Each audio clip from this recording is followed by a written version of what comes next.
आपका स्वागत है आपके अपने YouTube channel advocate the path finder में। मैं एडवोकेट देवाशीष यादव। दोस्तों, जो लोग मेरे चैनल पहली बार विजिट कर रहे हैं, चाहे सब्सक्राइब कर लें और बेल आइकन पर क्लिक करना भूलें, ताकि हमारे द्वारा अपलोड किया वीडियो आप तक सबसे पहले पहुँचे। दोस्तों, इस चैनल का उद्देश्य आपको न्यायिक प्रक्रियाओं की जानकारी देना है और कानूनी जटिल प्रक्रियाओं को आसान कर आप तक पहुँचाना है। दोस्तों, आज हम आपको एविडेंस एक्ट की धारा 101, प्रोविज़न 104 और सेक्शन 105 की अवधारणा को समझाएंगे। सेक्शन 101 एविडेंस एक्ट के अंतर्गत यह कहता है कि न्यायालय किसी भी मुकदमे में यह अवधारणा कर सकेगा कि वह कोई घटना कारित की गई है। जैसे यदि रमेश के घर चोरी हो गई है और महेश को उसके घर का सामान देखा हुआ पाया गया है, तो न्यायालय यह अवधारणा कर सकेगा कि या तो महेश ने चोरी किया है उस घर में, या तो महेश ने वह चोरी का सामान खरीदा है।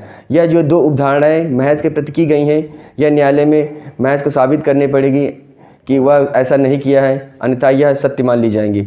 इस प्रकार सेक्शन 104 एविडेंस एक्ट के अंतर्गत साबित करने का भार, यानी साबित करने का भार उस व्यक्ति पर होता है, आपराधिक मुकदमे में साबित करने का भार उस व्यक्ति पर होता है जो व्यक्ति किसी भी व्यक्ति पर अपराध का आरोप लगाता है। जैसे महेश कुछ पर चोरी का अगर आरोप लगाया गया है, तो सुरेश को सुरेश यह साबित करेगा कि महेश ने ही चोरी किया है। अगर सुरेश यह साबित नहीं कर पाएगा कि सुरेश ने चोरी किया है, तो यह मुकदमा या उस पर लगाई गई चोरी का इल्ज़ाम झूठा हो जाता है। क्योंकि हमारे आपराधिक मुकदमों में जब भी कोई भी अपराध का एलिगेशन यानी चार्ज लगाया जाता है, उसे भारतीय साक्ष्य अधिनियम के अंतर्गत सबूतों के तौर पे उसे आंका जाता है। अगर वह सबूत उसके पक्ष में नहीं रहते हैं, अगर वह सबूत से साबित नहीं कर पाता है, तो वह आपराधिक लगाए गए आरोप झूठे और निरर्थक साबित होता है और व्यक्ति को उस आरोप में उसे बाइज्जत बरी कर दिया जाता है। हमारे कानून में यह अवधारणा है कि 100 अपराधी छूट जाए लेकिन किसी एक निर्दोष को सज़ा नहीं दी जाए, और यही घटना चरितार्थ होती है निठारी कांड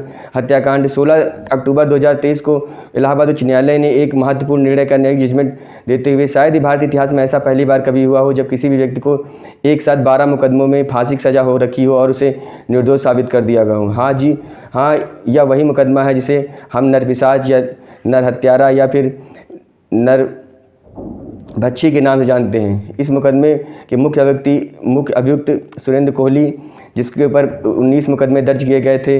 यह घटना गाज़ियाबाद के एक छोटे से गांव निठारी की है।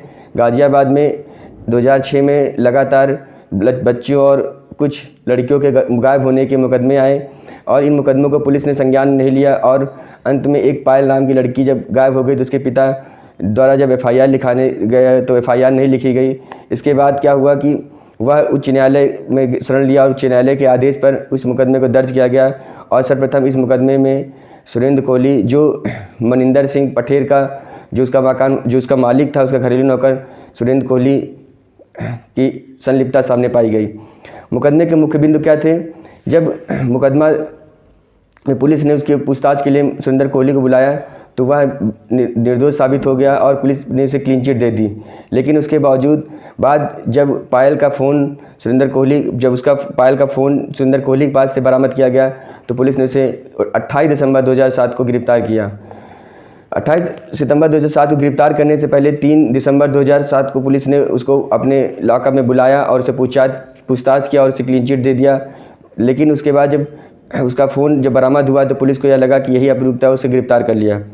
उसके बाद ये लगभग 60 दिन तक पुलिस अभिरक्षा में रखने के बाद उसे सख्ती से पूछताछ करने के बाद उसने अपने अपराध को स्वीकार कर लिया और उसने पायल को गायब करने तथा अन्य 18 बच्चों की गुमशुदगी, हत्या और बलात्कार जैसे घिनौने अपराधों को स्वीकार किया। इस अपराध को स्वीकार करने के बाद उसके मालिक मनिंदर सिंह पटेर को अभियुक्त बनाया गया। मनिंदर सिंह पटेर गाज़ियाबाद का बहुत बड़ा व्यवसायी था और उसकी एक कोठी D5 जिस पे से यह सब घटनाएं कायद किए, यह अभियोजन ने यह तय किया। लेकिन जो कंकाल बरामद हुए थे वह मनिंदर सिंह पटेर के घर के पीछे से बरामद हुए थे। तो इसमें जो सबूत इकट्ठा हुए वह क्या क्या थे? पुलिस ने अपने चार्जशीट में यह दिखाया कि वह कपड़ा जिसका वह इस्तेमाल करते थे और चाकू और कुल्हाड़ी जिससे वह लाश को काटते थे और कुछ अन्य जैसे धारदार हथियारों को दिखाया। लेकिन जब इलाहाबाद उच्च न्यायालय ने इसका विटनेस एग्जामिन करना शुरू किया तो यह मुकदमा पूर्णतः उल्टा पड़ गया। अभियोजन द्वारा तय की गई, अभियोजन का द्वारा जो लगाया गया उस पर आरोप था वह उसकी पूर्णतः स्वीकारोक्त में था कि उसने स्वीकार किया है, लेकिन इलाहाबाद उच्च न्यायालय ने यह कहते हुए खारिज कर दिया कि उसकी 164 का बयान जो लिया गया था वह पुलिस के दबाव में था। पुलिस ने उसके 164 के बयान से पहले उसका ना तो मेडिकल कराया था और ना ही उसको कोई लीगल एड की सहायता उपलब्ध कराई गई थी। इस प्रकार उसका जो कन्फेशन था, जुर्म का बयान, उसे साबित अभियोजन नहीं कर पाया और उसके जो अभियोजन का जो मुख्य जो मुकदमे का बिंदु था कि उसने कन्फेशन जुर्म का किया हुआ बेजान से साबित हो गया। और इसके अलावा सर्कमस्टांशियल एविडेंस जो अभियोजन द्वारा उसके खिलाफ लगाए गए थे वह भी निरुत्तर हो गए, क्योंकि उसके घर से जो बरामद कुल्हाड़ी और जो चाकू प्राप्त हुआ था वह उनकी फॉरेंसिक जांच के बाद वह उस घटना में उपयुक्त होने नहीं बताया गया। और जो घटना में जो अन्य बोन्स, जो हड्डियाँ, मांस, खाल, ये सब बरामद किए गए थे वह भी उसके घर से न बरामद होकर के घर के बाहर एक नाले से बरामद किए गए थे। तो इस प्रकार से उसका इस घटना से अभियोजन संबंध नहीं बता पाया और मुकदमे में उसके द्वारा जो इकट्ठा किए गए जो साक्ष्य थे वह साबित नहीं हो सके और सुरेंद्र कोहली और उसके मालिक महेंद्र पटेल को इन मुकदमे में बाइज्जत बरी कर दिया गया। सुप्रीम कोर्ट ने यह भी कहा कि उसके गिरफ्तारी मेमो में ना कोई स्वतंत्र गवाह था और उसकी ना ही आपराधिक प्रक्रिया को उचित अपनाया गया, ना ही उसकी गिरफ्तारी मेमो तैयार किया गया था। इस प्रकार से बहुत बड़ी कानूनी चूक के कारण उसे इस मुकदमे में निर्दोष साबित कर दिया गया।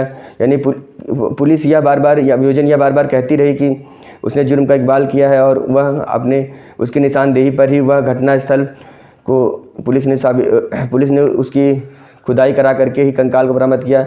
लेकिन सिर्फ सुप्रीम उच्च न्यायालय ने यह कहा कि सिर्फ यह कह देने से ही मान नहीं होगा, क्योंकि यह साबित भी करना पड़ेगा जो उसने एक्सेप्टेंस की है, जो स्वीकृति दी है, क्या वह स्वीकृति कानूनी मापकों को ध्यान में रखते हुए लिया गया था।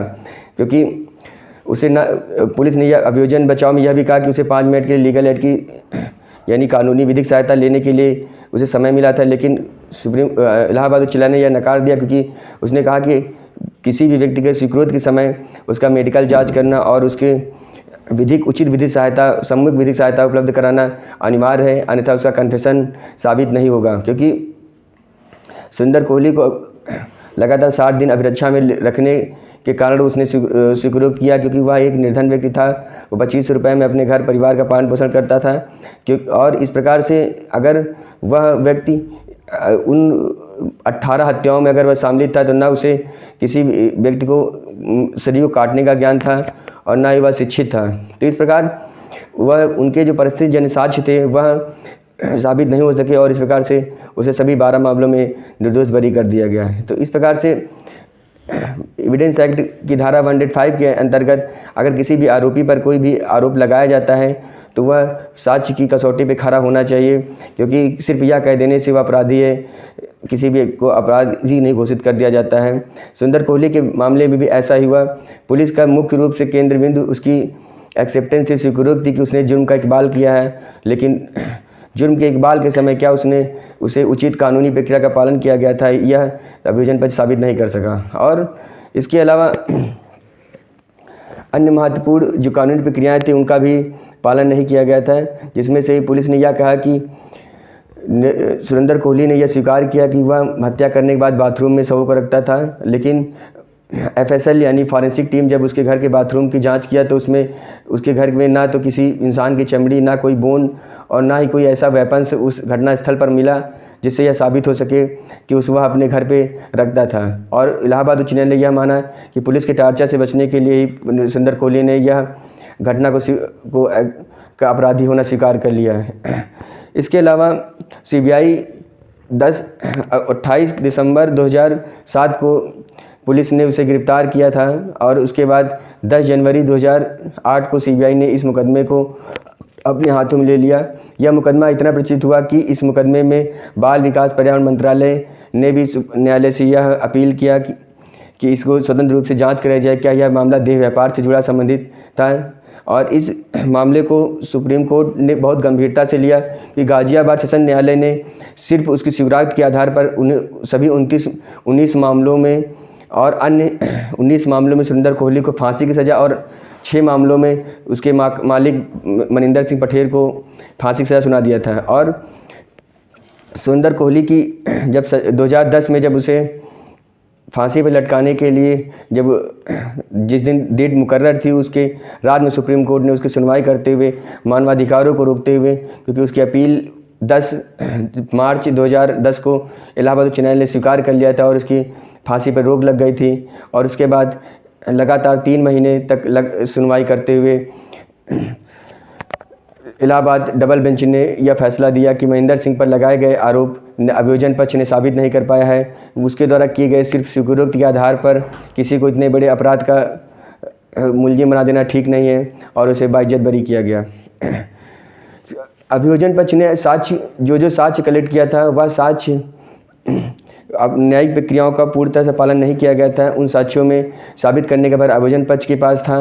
अभियोजन पक्ष की जो पूरी कहानी थी घटना की कि सुरेंद्र कोहली सबसे पहले उन बच्चों को चॉकलेट और अन्य लालच दे करके बुलाता था और गांव वाले यह समझते थे कि जो मनिंदर सिंह पटेल की जो हवेली है वहाँ पर कोई भूतिया है जिससे बच्चे गायब हो जाते हैं। लेकिन बाद में जब पायल नाम की लड़की गायब हुई और उसके पिता द्वारा तहरीर लिखाई गई और यह मुकदमा जब उसका मोबाइल सुरेंद्र कोहली के पास निकला तो और उच्च न्यायालय के हस्तक्षेप के द्वारा यह मुकदमा दर्ज हुआ। बाद में सुरेंद्र कोहली को 60 दिन तक लगातार पुलिस अपेक्षा में रखने पर जुर्म इकबाल के आधार पर उसके मकान मालिक यानी उसके मालिक मनिंदर सिंह पटेल और उसको गिरफ्तार किया गया था।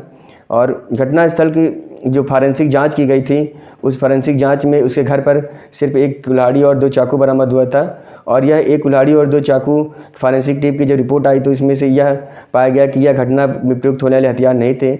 और सुरेंद्र कोहली ने अपने इकबालिया बयान में यह भी कहा था कि उसने बच्चों को बेहोश करके अपने बाथरूम में घंटों उनके गला दबा के हत्या करने के बाद रखता था और इस प्रकार उनके घर पर ही उनकी हत्या करने के बाद डिस्पोज करता था और उसे नाली में जा करके फेंक देता था और कुछ को दफना देता।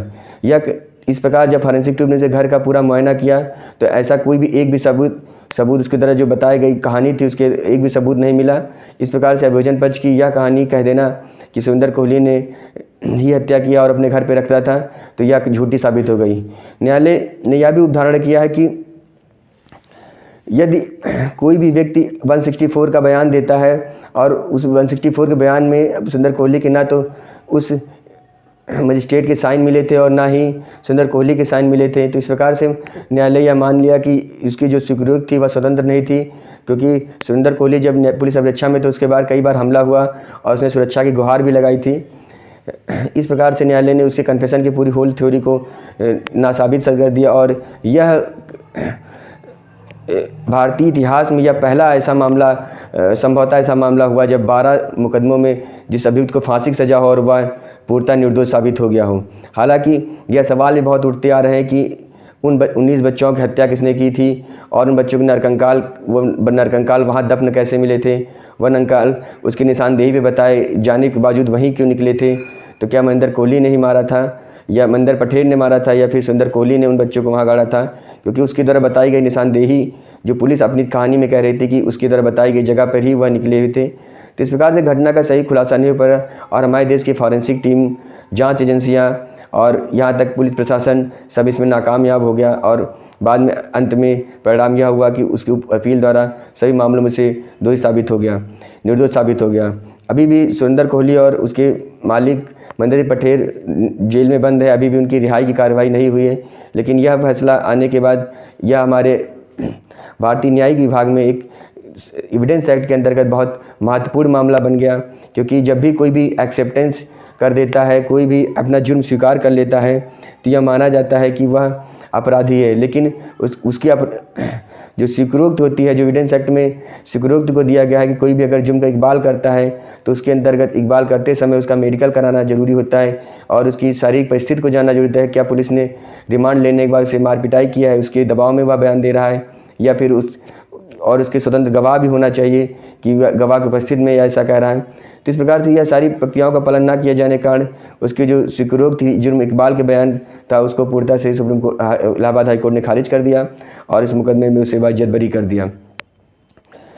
इस मुकदमे में जो सरकमस्टांशियल एविडेंस जो कहानी निकल के आई थी, क्योंकि पुलिस इस मुकदमे में पूर्णतः इन्वॉल्व तब होती है जब इलाहाबाद उच्च न्यायालय या फिर द्वारा जब इसमें गाइडेंस दिया जाता है, गाइडलाइन जारी की जाती है और इसके दबाव के बाद FIR दर्ज की जाती है, क्योंकि मनिंदर सिंह पटेल एक बहुत ही महत्वाकांक्षी और बहुत ही उच्च क्लास का बिजनेसमैन था और उसको 2 बार CBI द्वारा क्लीन चिट भी दी जाती है कि उसका संलिप्तता नहीं है। लेकिन बाद में ट्रायल सुंदर कोहली के जुर्म स्वीकार के बाद और उसे अन्य 3 मामलों में भी फांसी की सज़ा सुना दी गई थी। बाद में वह उन मामलों में भी निर्दोष साबित हो गया था। तो इस प्रकार से आज भी यह कहानी हमारे सामने छिप जाती है कि क्या वो जो नरकंकाल थे वह किसने हत्या किया था, या वह नरकंकाल का हत्यारा कौन था, या उन गायब होने वाले बच्चों में किसका हाथ था। क्योंकि इस मुकदमे में जिन दोनों अभियुक्तों को, जिन दोनों निशानदेही पर यह खुलासा हुआ था, उन्हें तो बाइज्जत बरी कर दिया गया है। तो दोस्तों, अगर हमारा वीडियो पसंद आता है तो सदैव लाइक करिएगा और चैनल को शेयर करिएगा। और अगर आपका कोई सवाल है एविडेंस एक्ट की धारा 105 या साबित करने का भार या फिर साक्ष्य की उपधारणा के संबंधित धारा 101 संबंधित कोई भी, तो आप हमारे कमेंट बॉक्स में कमेंट कर सकते हैं, या स्क्रीन नंबर दिखने वाले व्हाट्सएप नंबर पर आप अपने सवाल को टाइप करके आप सवाल को उत्तर जान सकते हैं। नमस्कार।